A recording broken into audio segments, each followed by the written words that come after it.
Hello guys, welcome to my channel autism and music. मैं Komal Thakur, parenting and autistic child.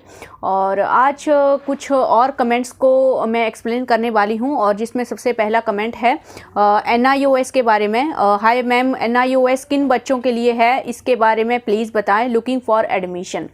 इस NIOS जो है वो प्राइमरी, सेकेंडरी, सीनियर सेकेंडरी तीनों ही कोर्सेज़ को जो है वो इंक्लूड करता है।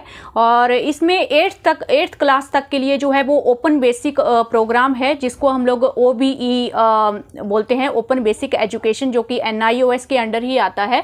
और इसको 3 लेवल्स में डिवाइड किया गया है। जो हमारा ओपन बेसिक एजुकेशन है, जो प्राइमरी एजुकेशन को भी इंक्लूड करता है, level A, level B and level C, जिसमें लेवल A जो है उसमें 1 से लेके 3rd तक की क्लासेस को इंक्लूड किया जाता है।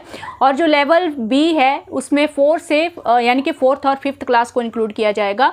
और जो लेवल C है उसमें 6 से 8 क्लास को इंक्लूड किया जाता है। तो इसमें आपको ऑफलाइन और ऑनलाइन दोनों ही मोड मिल जाते हैं। आपको अपने नज़दीकी एरिया में सर्च करना है गूगल के ऊपर कि कौन सा NIOS स्कूल है, या फिर स्टडी सेंटर भी होते हैं और कुछ NIOS स्कूल भी होते हैं। तो ऐसे स्कूल भी जो ऑनलाइन भी प्रोवाइड करेंगे आपको और ऑफलाइन भी प्रोवाइड करेंगे। तो आप देख सकते हो कि होम स्कूलिंग जब आप करा रहे हो तब आपको ये कमी महसूस होती है कि हमें किस तरह से चलना है। तो यहाँ पे स्टडी मटेरियल भी आपको प्रोवाइड किया जाता है। तो एक तरह से आपको फुल गाइडेंस मिलती है कि होम स्कूलिंग आपको कैसे कैरी ऑन करनी है। और मोर ओवर अगर आप इसमें रजिस्टर करते हैं तो आपको क्वालिफिकेशन सर्टिफिकेट भी मिल जाते हैं।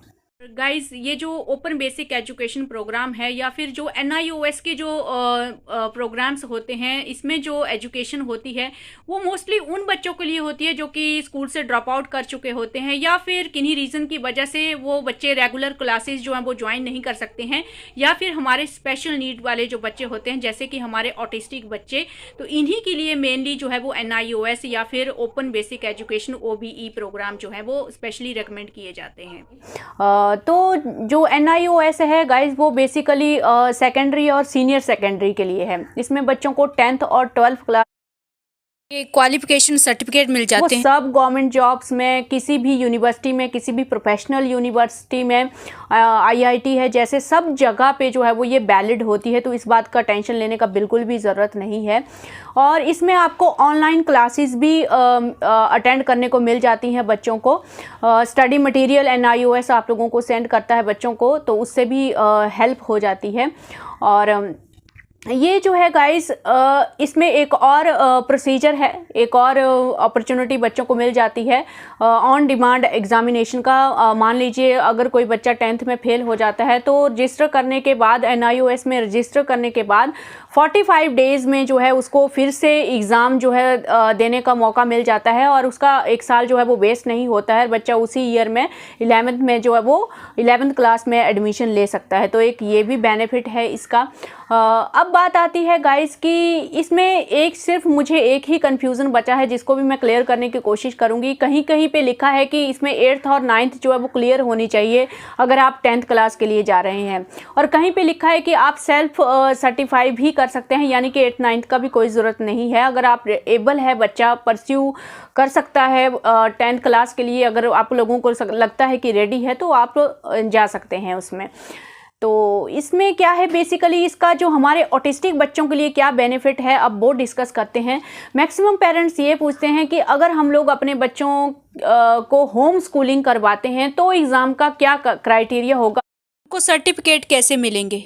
तो इसका ओनली एंड ओनली यही सोल्यूशन है गाइस। या तो आप किसी ऑनलाइन स्कूल में, जैसे कुछ स्कूल जो हैं वो ऑनलाइन क्लासेस प्रोवाइड करते हैं, जैसे हमारे बच्चों को स्कूल में प्रॉब्लम होता है, वो कोप अप नहीं कर पाते हैं, तो डेफिनेटली आप कुछ ऐसे ही फैसिलिटीज़ ढूंढते हैं। अगर ऐसा है तो ठीक है। अगर आपको आपके एरिया में, क्योंकि ऐसे स्कूल कॉमन नहीं हैं जो ऑनलाइन क्लासेस प्रोवाइड करते हैं बच्चों को, अगर मिलता है तो ठीक है, और नहीं मिलता है तो आप होम स्कूलिंग के लिए जाइए और NIOS के थ्रू प्रोसीड करेंगे तो क्वालिफिकेशन सर्टिफिकेट भी मिल जाएंगे। क्योंकि आप सबको पता है गवर्नमेंट जॉब में हमारे जो ऑटिस्टिक बच्चे होते हैं उनके लिए जो है वो रिजर्वेशन होती है। तो आगे चल के अगर हम ऐसा लगता है कि हमारा बच्चा किसी जॉब के लायक है उसमें इतनी अच्छी इंप्रूवमेंट आ जाती है, तो आगे जाके ऐसा ना हो कि हम रिग्रेट करें, पछताएं कि हम लोगों ने उसके एकेडमी के ऊपर बिल्कुल ध्यान नहीं दिया, अदरवाइज़ आज गवर्नमेंट जॉब में उसका नंबर आ जाता।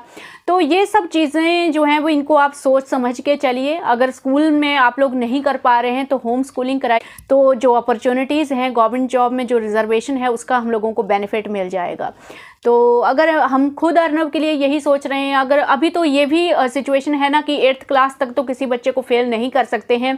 तो हालांकि जैसे कमेंट में आप लोगों ने मेंशन किया कुछ स्कूल जो हैं वो इस चीज़ को तो बिल्कुल मान ही नहीं रहे हैं। जैसे मैंने कमेंट में पढ़ा है कि वो लोग तो मतलब स्कूल को, बच्चे को नेक्स्ट क्लास में प्रमोट ही नहीं कर रहे हैं। तो यहाँ पे मैं यही कहूँगी गाइस, अगर ऐसा कुछ आपके साथ हो रहा है तो आपके पास सबसे पहला तरीका तो यही है कि पहले तो आप शो करो स्कूल को कि हम लोगों को इन सब चीज़ों का नॉलेज है, और फिर दूसरा तरीका है आप लोगों के पास लीगली वही है फाइट करने का। लेकिन कम से कम आप स्कूल को शो कीजिए कि हाँ ये सब चीज़ें हैं और ये सब हमारे ऑटिस्टिक बच्चे को ये फैसिलिटी मिलनी चाहिए। 8th तक तो किसी भी बच्चे को अभी फेल नहीं किया जाता है, तो 8th तक तो बच्चा जो है वो जाना ही चाहिए। तो आगे चल के हम लोग NIOS से 10th क्लास का एग्जामिनेशन करा सकते हैं अगर ऐसी बच्चा वहाँ तक पहुँचता है तो ये सब चीज़ें आप सोच के चलिए। सो नेक्स्ट कमेंट है गाइज, मैम वो बोलता नहीं है हमारे कहने पर, बट हमने उसके एकेडमिक पे हमेशा फोकस किया है, बहुत सारी अंडरस्टैंडिंग से रिलेटेड एक्टिविटीज़ करवाई, आज शायद वही रिज़ल्ट हम उससे सुन रहे हैं। अब मुझे लगता है कि कोई बच्चा जल्दी बोले या देर में ये मैटर नहीं करता है, मैटर बस उसकी अंडरस्टैंडिंग करती है। और इसी के नीचे एक पेरेंट ने कमेंट किया है और एग्री किया है इनकी बात से, और मैं भी एग्री करती हूँ इस चीज़ से। जो ऑटिस्टिक बच्चे होते हैं गाइस, उनकी एक्सप्रेसिव लैंग्वेज भले ही पुअर हो, भले ही वो स्लो स्पीड में चले, लेकिन जो उनका रिसेप्टिव लैंग्वेज और जो अंडरस्टैंडिंग होती है वो एज के साथ बहुत अच्छे से बढ़ती जाती है। और उसी की बदौलत हमारे बच्चे जो हैं वो कुछ स्किल्स को बहुत ही अच्छी तरह से सीख पाते हैं। इवन इंडिपेंडेंट लाइफ जीने में भी उनको इतना ज़्यादा प्रॉब्लम नहीं आता है अगर रिसेप्टिव लैंग्वेज और अंडरस्टैंडिंग अच्छा हो रहा है। तो मोस्ट पेरेंट्स जो हैं वो इस चीज़ के ऊपर ज़्यादा फोकस्ड रहते हैं कि एक्सप्रेसिव लैंग्वेज नहीं आ रहा है, मेरा बच्चा पूरी तरह से कम्युनिकेशन नहीं कर पा रहा है, तो शायद वो लाइफ में कुछ नहीं कर पाएगा। तो ये भी एक मिथ ही है गाइज, इस चीज़ को अपने दिमाग से बिल्कुल पूरी तरह से निकाल दीजिए। और ये अगर मैं आप लोगों को पैटर्न बताऊं, अभी तक जो मैंने पैटर्न देखा है ऑटिस्टिक बच्चों में, तो कुछ इस तरह से होता है कि जिनका जैसे माइल्ड कुछ ऑटिस्टिक बच्चे होते हैं जिनका फुली लैंग्वेज डेवलप होता है। ऐसा ज़रूरी नहीं है कि ऑटिस्टिक अगर कोई बच्चा है तो उसका लैंग्वेज फुली डेवलप हो जाएगा या फुली डेवलप नहीं होगा। तो ये एक कैटेगरीज है ऑटिज़म में। काफ़ी सारे बच्चों का जो लैंग्वेज है वो लिमिटेड रहता है, कुछ रेयर बच्चे जो हैं वो नॉन वर्बल रहते हैं, और कुछ रेयर ही बच्चे जो हैं, रेयर बच्चों की जो कैटेगरी है वो बच्चे जो है वो फुली लैंग्वेज जो है वो डेवलप कर लेते हैं। तो ऐसा भी नहीं है, फुल लैंग्वेज डेवलप करने का मतलब भी ये नहीं होता है कि बच्चा ऑटिज़म से पूरी तरह से क्योर हो जाएगा, या फिर हम लोग ये बोलें कि जब बच्चा ऑटिज़म से पूरी तरह से क्योर हो जाएगा तभी उसकी जो लैंग्वेज जो है वो फुली डेवलप होगी। तो ये चीज़ें ऐसे इस तरह से वर्क नहीं करती हैं। फुल लैंग्वेज डेवलप हो जाती है बच्चों की, लेकिन फिर भी उनमें कुछ ऑटिज़म ट्रेट्स रहते हैं, फिर भी आप उनमें वो डिफरेंस देख सकते हो नॉर्मल बच्चों में और उन ऑटिस्टिक बच्चों में। अंडरस्टैंडिंग अच्छी होती है, लैंग्वेज फुली डेवलप होती है, स्किल्स अच्छे होते हैं, लेकिन फिर भी आप महसूस कर पाते हैं कि कुछ चीज़ों में वो बच्चे जो है वो नॉर्मल बच्चों से डिफरेंट हैं। तो ये पैटर्न जो है हमेशा अपने दिमाग में इस चीज़ को एक्सेप्ट कीजिए गाइस, कि इस चीज़ के पीछे समथिंग पेरेंट जो है वो समटाइम्स मतलब एक तरह से ना जुनून आ जाता है उनमें कि नहीं लैंग्वेज फुली डेवलप होना चाहिए होना चाहिए होना चाहिए। तो वो चीज़ आप लोगों को समझनी पड़ेगी गाइस। ब्रेन जिस तरह से अफेक्टेड है, ब्रेन का वो पार्ट जो लैंग्वेज और कम्युनिकेशन को सपोर्ट करता है, अगर वो ज़्यादा अफेक्टेड है तो आप अगर जितना मर्जी प्रेशर अपने बच्चे पे पुट करते रहेंगे, बच्चा डिप्रेशन में ही जाएगा। आप बच्चे को भी टॉर्चर करेंगे, खुद को भी टॉर्चर करेंगे।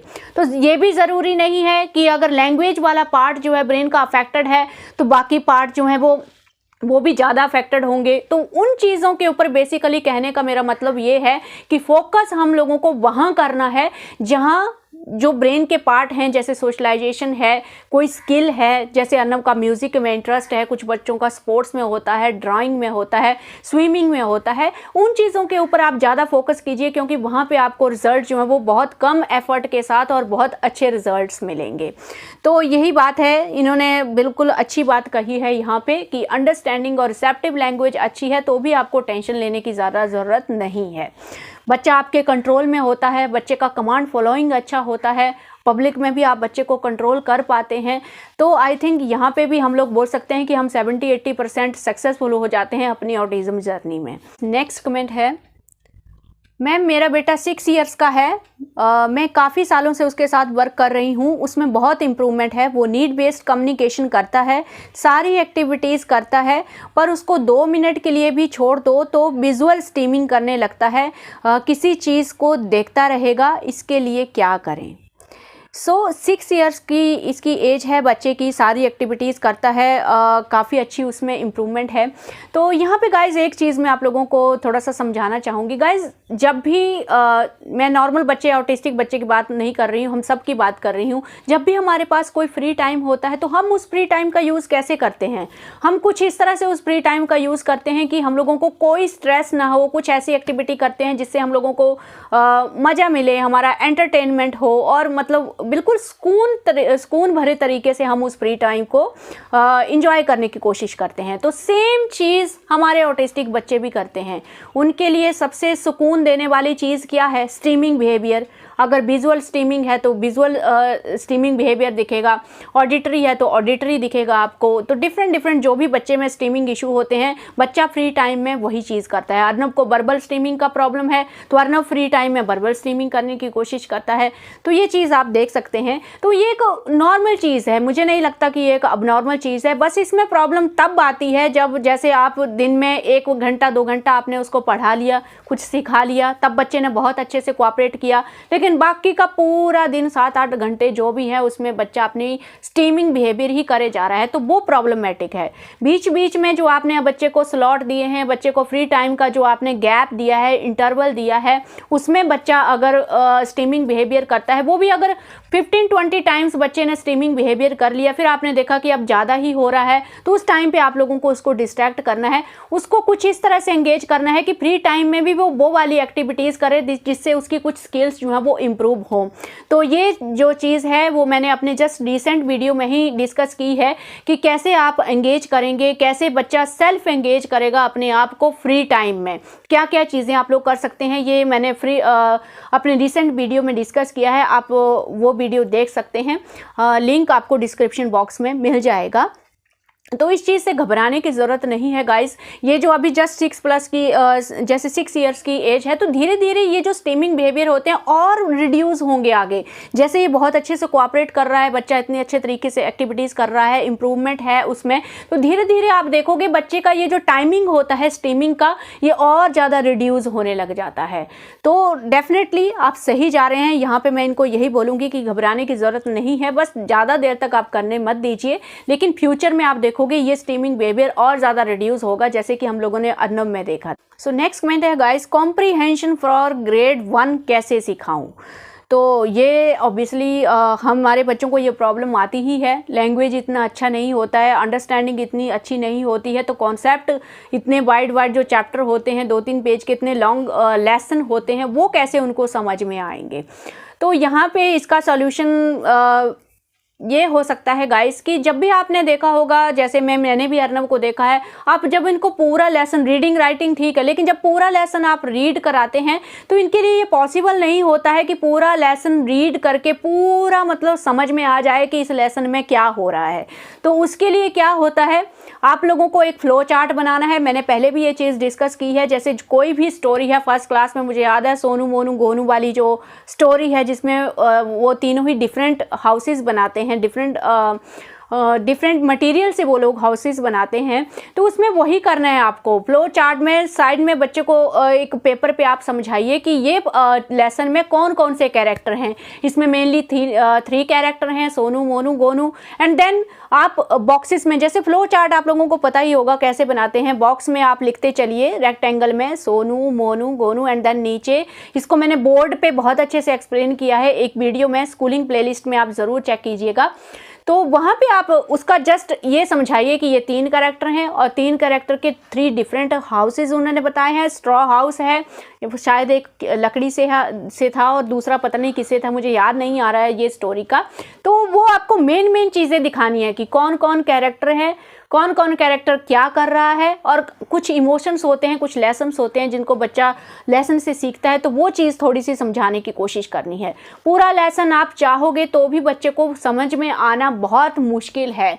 तो मैं अर्नब को ऐसे ही करती हूँ, मेन कैरेक्टर निकाल के जो मेन चीज़ें होती हैं उनको साइड में पिक्चर के साथ या विजुअल के साथ बच्चे को समझाने की कोशिश करती हूँ, तो फिर भी उसको कुछ ना कुछ थोड़ा बहुत समझ में आ जाता है। अदरवाइज़ पूरा लेसन जो है वो बहुत मुश्किल हो जाता है। तो ये उन बच्चों के लिए जिनको एकेडमिक में थोड़ा प्रॉब्लम आता है, जिनको नहीं आता है वो नॉर्मल बच्चों की तरह ही अच्छे से रीड करके कर लेते हैं, क्योंकि उनका लैंग्वेज भी बेटर होता है, एकेडमिक अच्छा है तो वो समझ सकते हैं। लेकिन जैसे अर्नब का लिमिटेड लैंग्वेज है, उसको एकेडमिक में प्रॉब्लम है, तो उसको क्या करेंगे हम लोग? उसको यही तरीका है कि एक समरी टाइप में हम लोग लेसन को कन्वर्ट कर देंगे और फोकस हमारा वहीं पे रहेगा। जो मेन चीज़ें हैं जो क्वेश्चन आंसरिंग में आएंगी, तो वही चीज़ों को आप लोगों को सामने रखना है। नेक्स्ट कमेंट है गाइस, मैडम मेरा बेटा 3.5 ईयर है, ऑटिज़म है, आई कॉन्टैक्ट है, इमिटेशन स्टार्ट किया है, अभी भी स्टीमिंग है, हाइपर एक्टिविटी है, नॉन वर्बल है, कैसे आइडेंटिफिकेशन सिखाऊं, नहीं हो पा रहा है, कभी हेड बोलने से पेट दिखा रहा है। तो ये मैंने पहले भी आप लोगों को बताया है कि अगर बच्चे नॉन वर्बल हैं तो आप उनको पॉइंटिंग से आइडेंटिफिकेशन सिखाइए। और जहाँ पे जैसे ये बोल रही हैं कि वो समझ नहीं पा रहा है, तो ये समटाइम्स प्रॉब्लम कब आती है, जब जैसे ये बोल रही है कि जब हेड दिखाते हैं तो वो पेट की तरफ पॉइंट करता है, मतलब उसको समझ में नहीं आ रहा है अभी। तो इसका जो समटाइम्स हम लोग मिस्टेक करते हैं, जैसे स्टार्टिंग में मैंने भी देखा था, उसका ये प्रॉब्लम होता है कि जैसे आप बॉडी पार्ट्स बच्चे को सिखा रहे हो, तो हम क्या करते हैं एक दिन में पूरे के पूरे बॉडी पार्ट 7-8 जितने भी होते हैं सब बच्चे को समझाने की कोशिश करते हैं कि ये हेड है, ये नोज है, ये ईयर है। अब कुछ ऑटिस्टिक बच्चे जो हैं जिनका IQ अच्छा है, मतलब अंडरस्टैंडिंग अच्छी है, वो तो एक बार में समझ आते हैं। लेकिन जैसे अर्नब स्लो लर्नर है, उसको इतना ज़्यादा प्रॉब्लम आता है, तो उसके सामने अगर मैं एकदम से पूरे बॉडी पार्ट का 7-8 का पूरा दिखा दूंगी, हेड, नोज, ईयर, ये बोलो, तो उसको नहीं आएगा, वो नहीं याद कर पाएगा। इवन मैं 3-4 डेज भी अगर ऐसे फॉलो करूंगी कि एक साथ में ही पूरी चीज़ें उसको सिखाने की कोशिश करूं, जैसे फ्रूट्स में सिखा रही हूँ तो मैंने एकदम से 5 और 7 फ्रूट्स ले लिए और फ्रूट्स उसको सिखाना शुरू कर दिए, नहीं हो पाएगा। बच्चे कंफ्यूज, उस केस में बच्चे कंफ्यूज होते हैं। तो फिर मैंने देखा कि अर्नब बहुत ज़्यादा कंफ्यूज हो रहा है, तो इसके लिए आपको क्या करना है, स्टार्टिंग में ओनली आप टू ऑब्जेक्ट लो, उसमें भी पहले फर्स्ट पे फोकस करो। हेड पे फोकस किया है आपने बॉडी पार्ट पे, तो एक पिक्चर में आप हेड दिखाओ, फिर अपना हेड की तरफ इशारा करो, दूसरे के हेड की तरफ इशारा करो, डिफरेंट इमेजेस में उसको समझाने की कोशिश करो कि ये कॉमन चीज़ है, सब ह्यूमन बीइंग में ये वाला पार्ट जो है वो हेड है। उसके बाद अगर डिफरेंट पिक्चर में बच्चा आइडेंटिफाई कर पा रहा है कि ये वाला पार्ट जो वो हेड है, तो वो कभी कंफ्यूज नहीं होता है, तो वो चीज़ मतलब पक्की हो गई। सेम अगर मैं एप्पल, फ्रूट और फ्रूट्स नेम सिखा रही हूँ, तो फर्स्ट एक ही एप्पल लेना है और डिफरेंट इमेजेस में गूगल पे दिखाओ, आपको प्रिंट लेने की भी ज़रूरत नहीं है, डिफरेंट इमेजेस में आप एप्पल को दिखाओ। तो उसमें से अगर बच्चा सॉर्ट कर पा रहा है कि ये वाला एप्पल है, एक बार आइडेंटिफिकेशन करने से नहीं ये एप्पल है, नो, डिफरेंट पिक्चर में दिखाने की कोशिश करो, तो तब बच्चा बेटर समझता है। जब आपको लगेगा कि 5-7 फ्रूट में से भी मेरा बच्चा एप्पल को पॉइंट कर पा रहा है, मीन्स वो अच्छी तरह से समझ चुका है कि एप्पल क्या है। तो कोई भी चीज़, इसको हम लोग बेसिकली कैटेगराइजेशन बोलते हैं। स्टार्टिंग में आप लोग अपने बच्चों को कैटेगराइजेशन सिखाते हैं, animals, fruits, vehicles, flowers, sky objects. तो ये जो है इनको जब भी आप स्टार्ट करो तो एट ए टाइम आप 2 ही लो, उसमें से सबसे पहले फर्स्ट को कंफर्म करो कि वो अच्छे से कर पा रहा है या नहीं कर पा रहा है। स्टार्टिंग में उसको टाइम लगेगा, लेकिन उसके बाद आप देखोगे बच्चे जो हैं वो फिर जल्दी समझने लग जाते हैं, उनकी स्पीड जो है वो इम्प्रूव हो जाती है। लेकिन स्टार्टिंग आपको ऐसे करनी है, तो फिर बच्चे जो हैं वो कंफ्यूज नहीं होते हैं। सो ये प्रॉब्लम मुझे भी आई थी और इसका सलूशन मैंने ऐसे ही निकाला था और आज भी ऐसे ही करते हैं। आज भी अर्नब को अगर आप एक साथ बहुत सारी चीज़ें सिखा दो तो अर्नब बहुत पूरी तरह से कंफ्यूज हो जाता है, तो उसको ऐसे ही सिखाना पड़ता है, एक एक चीज़ करके धीरे धीरे। तो स्पीड आप लोगों को स्लो रखनी है। सो आई थिंक आज की जो भी एक्सपीरियंस मैंने आप लोगों के साथ शेयर किया है डेफिनेटली आप लोगों को हेल्प करेगा। सो आज के इस वीडियो को यहीं पे एंड करते हैं और मिलते हैं नेक्स्ट वीडियो में। तब तक आपकी जो भी क्वेरीज़ हों, आप जिस भी टॉपिक के बारे में वीडियो चाहते हैं तो आप कमेंट सेक्शन में ज़रूर लिख के बताएं, मैं ज़रूर ट्राई करूँगी। So thank you for supporting us, thank you for watching this video.